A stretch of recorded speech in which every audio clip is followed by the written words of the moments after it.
अस्सलाम वालेकुम dear students. औज़ु बिल्लाहि मिनश शैतानिर रजीम, बिस्मिल्लाहिर रहमानिर रहीम। डियर स्टूडेंट्स, आज का जो टॉपिक हमारे पास है वो है सेक्सुअली ट्रांसमिटेड डिजीजेस। तो इस टॉपिक में हम पहले देखेंगे सेक्सुअली ट्रांसमिटेड डिजीजेस क्या होते हैं, और जिस सेक्सुअली ट्रांसमिटेड डिजीज के बारे में आज हम पढ़ेंगे वो एड्स है। एड्स की डिस्कवरी के बारे में हम पढ़ेंगे। हम देखेंगे कौन से कंटैक्ट्स ऐसे हैं जिनकी वजह से एड्स नहीं फैलता है, और कौन से कंटैक्ट्स ऐसे हैं जिनकी वजह से एड्स फैलता है। फिर हम देखेंगे जिस वायरस की वजह से ये एड्स डिजीज होती है, जिसको HIV कहते हैं, इसकी स्ट्रक्चर क्या है, इस एड्स डिजीज से हम कैसे अपने आप को बचा सकते हैं, प्रिवेंटिव मेजर्स क्या है, फिर देखेंगे हम इसका ट्रीटमेंट क्या है। तो पहले हमें पता होना चाहिए what do we mean by sexually transmitted diseases. बेटा, ये जो सेक्सुअली ट्रांसमिटेड डिजीज हैं they are abbreviated as STDs। STDs यानी कि STD की फुल फॉर्म है sexually transmitted diseases. Now what are sexually transmitted diseases? Sexually transmitted diseases are those diseases which spread. Sexually transmitted diseases are those diseases which spread from an infected person. From an infected person to a healthy person. To a healthy person through sexual intercourse. Through sexual intercourse यानी कि अगर हमारे पास कोई ऐसा आदमी होगा, अगर हमारे पास कोई ऐसा ह्यूमन बीइंग होगा, मेल होगी या फीमेल होगी, जिसके पास ऑलरेडी सेक्सुअली ट्रांसमिटेड डिजीज होगी, अगर उसने सेक्सुअल इंटरकोर्स किया एक हेल्दी पर्सन के साथ, तो उस हेल्दी पर्सन को भी क्या लग सकता है? Sexually transmitted diseases. यानी कि without the use of any contraceptive, जो सेक्सुअली ट्रांसमिटेड डिजीज से बचा सकता है, उसके बगैर अगर एक हेल्दी पर्सन ने ऑलरेडी इन्फेक्टेड पर्सन के साथ सेक्सुअली इंटरकोर्स किया, तो उसको सेक्सुअली ट्रांसमिटेड डिजीज हो सकती है। इसलिए मैंने लिखा sexually transmitted diseases designated as STDs are those diseases which spread from an infected person to a healthy person through sexual intercourse. अब ये sexually transmitted disease जो बेटा है, these are also called as venereal diseases. इनको दूसरा नाम venereal disease कहते हैं, designated as VD, abbreviated as VD, and these are also called as reproductive tract infections. Reproductive tract infections यानी कि abbreviated as RTI, reproductive tract infections, क्योंकि इसमें जो एक हेल्दी पर्सन का रिप्रोडक्टिव ट्रैक्ट होता है उसमें इन्फेक्शंस हो सकती है। तो सेक्सुअली ट्रांसमिटेड डिजीज को STDs भी कहते हैं। These are also called as venereal diseases, these are also called as reproductive tract infections. अब जो sexually transmitted diseases most common India में है, जो ज्यादातर सेक्सुअली ट्रांसमिटेड डिजीज यहाँ पे मासेस में होते हैं, उनमें सबसे मोस्ट कॉमन जो बेटा है दैट इज एड्स। उसके बाद दूसरी जो बेटा डिजीज होती है that is syphilis. Number third sexually transmitted disease is gonorrhoea. Number fourth is ट्राइकोमोनासिस।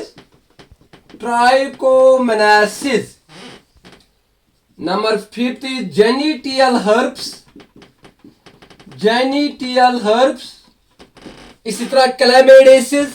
तो बेटा मैं कह रहा हूं जो most common sexually transmitted disease है वो है ads, syphilis, gonorrhoea, ट्राइकोमोनासिस, genital herpes, इसी तरह क्लैमिडियासिस एटसेट्रा। ये मोस्ट प्रिवेलेंट डिजीज होती है जो हमारे इंडिया में पाई जाती है। लेकिन जिस सेक्सुअली ट्रांसमिटेड डिजीज के बारे में आज हमारा फोकस रहेगा वो हमारे पास एड्स है। तो बेटा अगर हम देखेंगे ये एड्स जो है इसकी फुल फॉर्म क्या है। एड्स की अगर हम देखेंगे it means acquired amino deficiency syndrome. Acquired immuno deficiency syndrome ये एड्स की फुल फॉर्म है। इसका मतलब हुआ ये एड्स डिजीज जो है ये हमारी इम्यूनिटी कम करता है, ये हमारे इसका वायरस हमारे इम्यून सिस्टम पे अटैक करता है। कैसे कम करता है वो भी मैं आपको अभी बताऊंगा, लेकिन उससे पहले आपको पता होना चाहिए ये जो डिस्कवरी एड्स की है या जिस वायरस की वजह से ये होता है उसकी डिस्कवरी कहां से हुई। अगर हम देखेंगे ये एड्स बीमारी जो बेटा है acquired immuno deficiency syndrome, it was first noticed in USA. It was first noticed in USA in 1981. यानी कि 1981 में एड्स बीमारी जो है इसको सबसे पहले यूएसए में देखा गया, यूनाइटेड स्टेट्स ऑफ अमेरिका में देखा गया, लेकिन कब 1981 में। अगर हम देखेंगे ये एड्स जो है बेटा ये एक वायरल डिजीज है, ये एक वायरल डिजीज है, यानी कि ये वायरस की वजह से होती है और जिस वायरस की वजह से ये होती है बेटा उसका नाम है HIV यानी कि human amino deficiency virus. Human amino deficiency virus यानी कि जिस वायरस की वजह से एड्स बीमारी होती है उसका नाम है HIV human amino deficiency virus. अब ये HIV जो है human amino deficiency virus it was first of all discovered by two scientists. It was discovered by two scientists. ये दो साइंटिस्ट ने डिस्कवर किया था, एक का नाम था रॉबर्ट गैलो, दूसरे का नाम था ल्यूक मॉन्टेजिनर। ल्यूक मॉन्टेजिनर।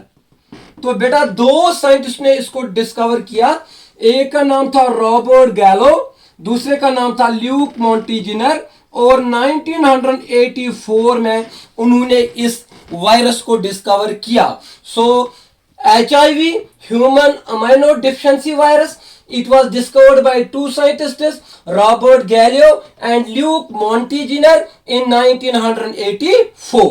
क्लियर? ये मैंने किसके बारे में आपको बताया? डिस्कवरी के बारे में। अब हम देखेंगे कौन से कॉन्टैक्ट्स ऐसे हैं जिनकी वजह से एड्स हो सकता है। तो बेटा आपको यहां पे ध्यान रखना है कॉन्टैक्ट्स दैट स्प्रेड एड्स। कौन से कॉन्टैक्ट्स ऐसे हैं जिनकी वजह से एड्स हो सकता है। देखो बेटा पहले हमें पता होना चाहिए ये एड्स वायरस जो है ये किन किन चीजों में होता है। अगर हम HIV की बात करेंगे ह्यूमन अमीनो वायरस, जिस इंसान के पास ये वायरस होता है, जिस इंसान के पास एड्स डिजीज होती है उसका जो HIV होता है यानी कि ह्यूमन अमीनो वायरस होता है ये उसके यूरिन में पाया जाता है, ये उसके टीयर्स में पाए जाते हैं, ये सलाइवा में पाया जाता है। सलाइवा में ये अगर वुमेन के पास होगा तो ब्रेस्ट मिल्क में पाया जाता है, ये वेजिनल सिक्रीशंस में पाए जाते हैं। लेकिन मैंने कहा कि जिस इंसान के पास वायरस होगा उसका ये HIV वायरस जो है ये उसके किन किन चीजों में होता है। यूरिन में पाया जाता है, टीयर्स आंसू में पाए जाते हैं, सलाइवा में पाया जाता है, ब्रेस्ट मिल्क में पाया जाता है, वेजिनल सिक्रीशन में पाया जाता है। लेकिन तब तक ये HIV एक हेल्दी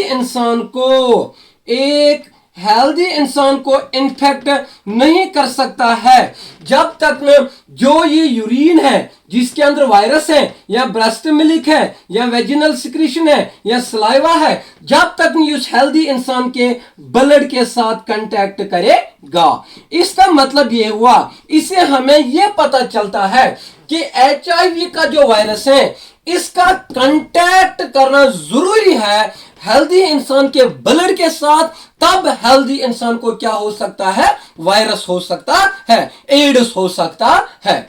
तो यहां पे हम देखेंगे बेटा कि कौन से कंटैक्ट्स ऐसे हैं जिनकी वजह से एड्स हो सकता है। First contact is sexual intercourse, sexual intercourse with an infected person,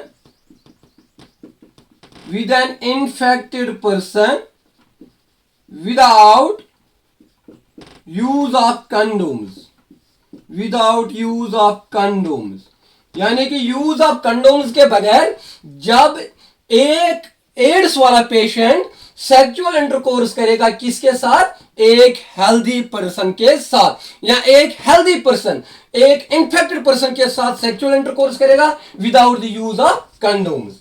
number second, blood transfusion,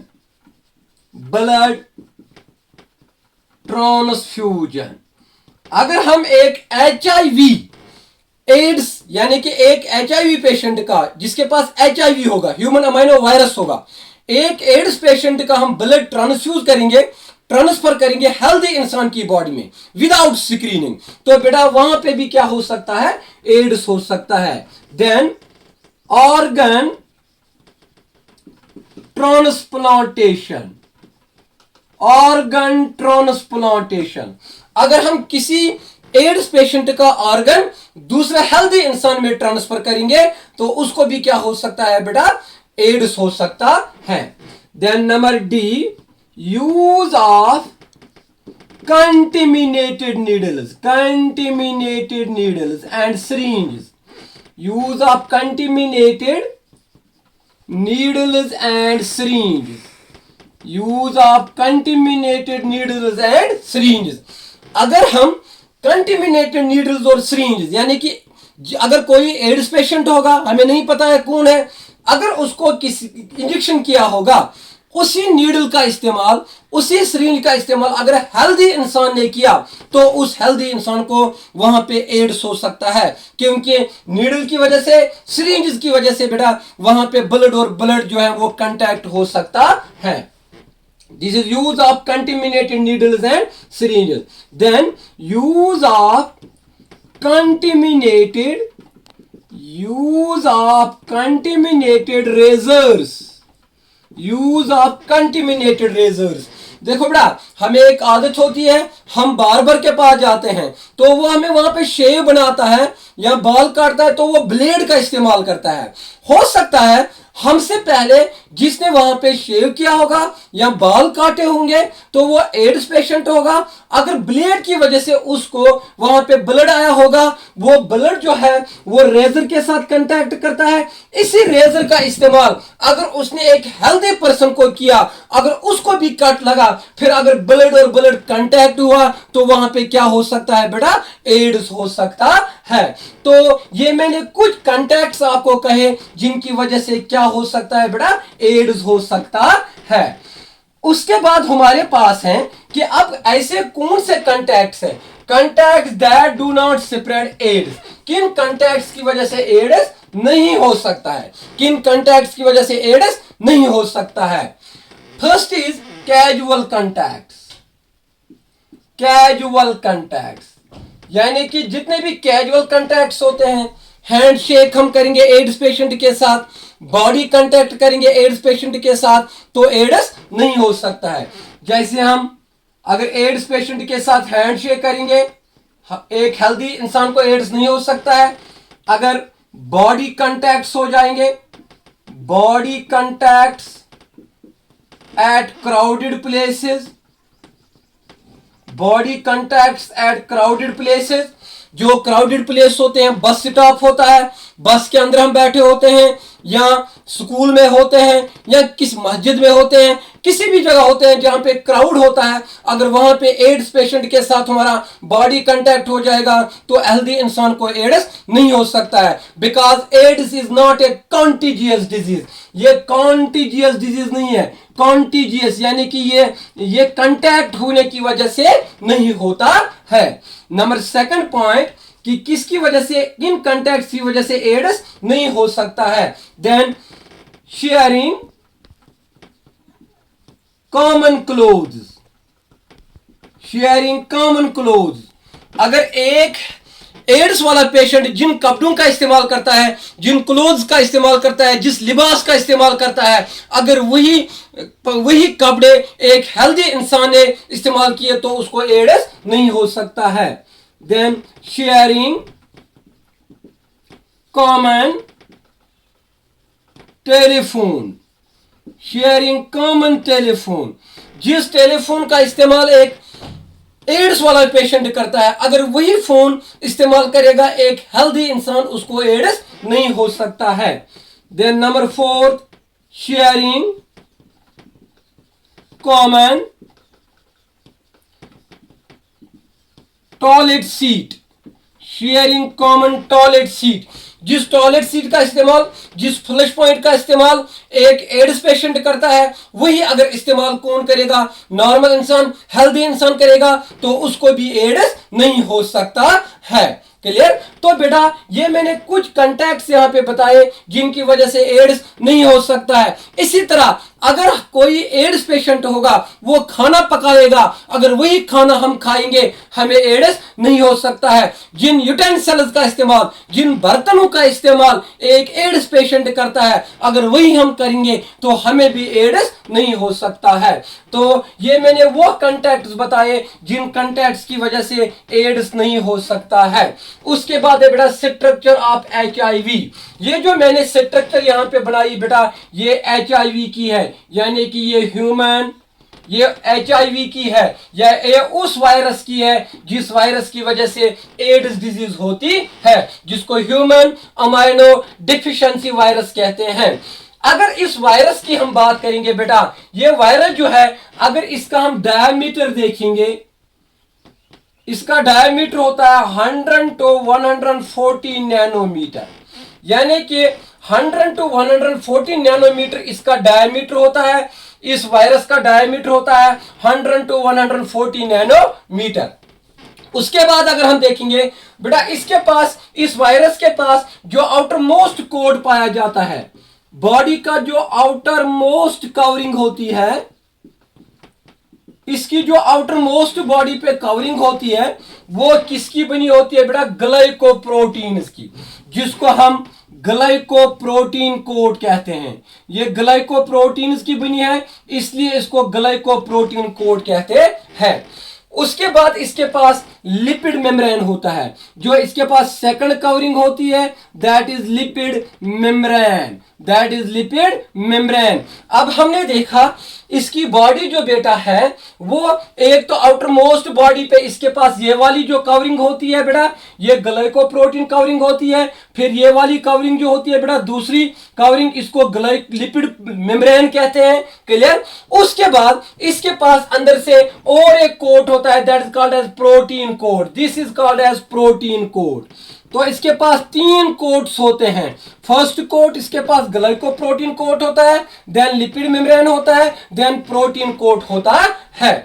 उसके बाद हम देखते हैं बेटा, ये जो HIV वायरस होता है, ये जो ह्यूमन अमाइनो डिफिशिएंसी वायरस होता है, इसके पास जो जेनेटिक मटेरियल होता है, इसके पास जो जेनेटिक मटेरियल होता है वो RNA होता है, ribonucleic acid, ribonucleic acid.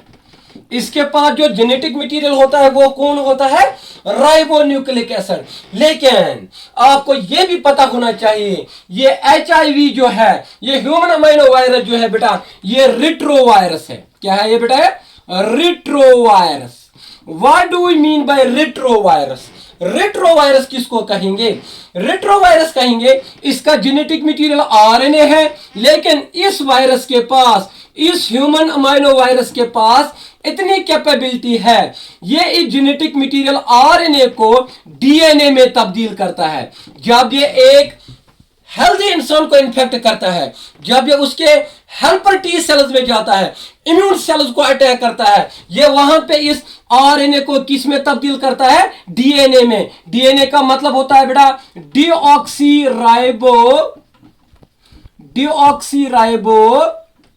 Nucleic acid, deoxyribonucleic acid. That is why इसको हम कौन सा वायरस कहते हैं? Retrovirus, because it changes it genetic material RNA into DNA. उसके पास इसके पास एंजाइम होता है, that enzyme is called as reverse transcriptase enzyme. और इसी रिवर्स ट्रांसक्रिप्टेस एंजाइम की वजह से ये आरएनए को किस में तब्दील करता है? डीएनए में। तो बेटा आरएनए जो बेटा है इसके पास सिंगल स्ट्रैंडेड होता है, सिंगल स्ट्रैंडेड आरएनए होता है, बट 2 कॉपीज इसके पास पाए जाते हैं, 2 copies of single stranded RNA इसके पास पाए जाते हैं, 2 कॉपीज। ये पहली कॉपी होती है, ये दूसरी कॉपी होती है, इसलिए इसके पास पाए जाते हैं 2 copies of single stranded RNA. तो बेटा ये जो वायरस होता है, जब ये एक हेल्दी इंसान के साथ उसके ब्लड के साथ क्या करता है बेटा?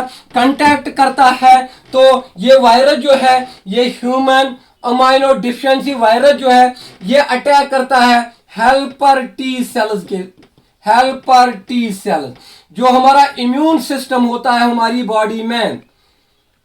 इम्यून सिस्टम ये एक ऐसा सिस्टम होता है बेटा जो हमारी बॉडी को प्रोटेक्शन देता है अगेंस्ट इन्फेक्शन, जो हमें डिजीज से बचाता है। और यही इम्यून सिस्टम किसका बना होता है? हेल्पर टी सेल्स का।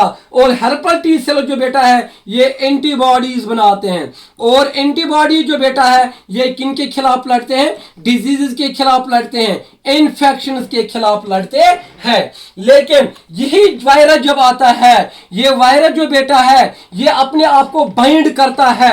ये जो मैंने यहां पे बनाया बेटा, आप सपोज मानो ये एक हेल्पर टी सेल है, तो ये वायरस आता है और अपने आप को इसी हेल्पर टी सेल के साथ बाइंड करता है। बाइंड करने के बाद ये इसके पास जो ये रिवर्स ट्रांसक्रिप्टेस एंजाइम होता है, ये इसी ह्यूमन सेल्स में, ये इन्हीं हेल्पर टी सेल्स में इस आरएनए को तब्दील करता है किस में बेटा? डीएनए में, with help of reverse transcriptase enzyme. जब ये इसको डीएनए में तब्दील करता है तो एक वायरस जो बेटा है ये मिलियंस ऑफ कॉपीज बनाता है, ये मल्टीप्लिकेशन करता है, ये रिप्रोडक्शन करता है, और एक वायरस मिलियंस ऑफ कॉपीज बनाता है। और जब ये मिलियंस ऑफ कॉपीज बनाता है, धीरे धीरे ये हमारी बॉडी में किन सेल्स को खत्म करता है? हेल्पर टी सेल्स को खत्म करता है। जितनी हमारी बॉडी में हेल्पर टी सेल्स डिस्ट्रॉय होते जाएंगे उतना हमारा इम्यून सिस्टम कमजोर होता जाएगा, क्योंकि रिडक्शन हो जाती है हेल्पर टी सेल्स में,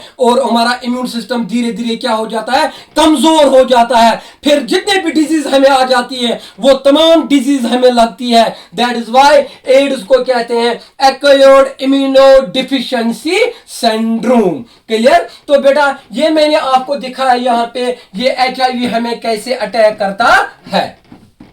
इसके बाद हमारे पास प्रिवेंशन क्या है? इसका प्रिवेंशन यानी कि हम अपने आप को इस एड्स से कैसे बचा सकते हैं। पहला प्रिवेंटिव मेजर है बेटा use of condoms, use of condom during sexual intercourse, during sexual intercourse. Number second preventive measure इसका यह है बेटा refrain from high risk groups, refrain from high risk groups. जो ग्रुप जहां पे भी जिन एरियाज में एड्स बीमारी ज्यादा है, हमें वहां से दूर रहना है, हमें वहां लोगों से रिफ्रेन करना है, उनसे कांटेक्ट्स नहीं रखने हैं। तो that is called as refrain from high risk groups, use of condom during sexual course. Clear? Number C इसका है बेटा कि education about AIDS, education about AIDS, education about AIDS. तो हमें क्या करना है? एड्स बीमारी के लिए लोगों को हमें अवेयर करना है, उनको क्या देना है बेटा? एजुकेशन देनी है कि एड्स बीमारी क्या है, हम अपने आप को कैसे बचा सकते हैं, कैसे इस डिजीज से हम अपने आप को दूर कर सकते हैं। इसी तरह हर जो दिसंबर 1 होता है, दिसंबर 1 यानी कि 1 दिसंबर every year is celebrated as World AIDS Day.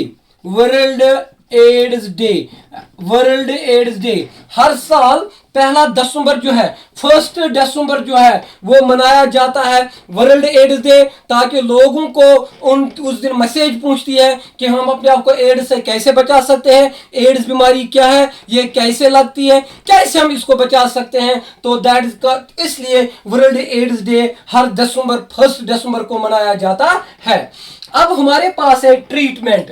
अब अल्लाह बचाए अगर किसी को ऑलरेडी एड्स बीमारी लगी है, उसका ट्रीटमेंट हम कैसे करते हैं।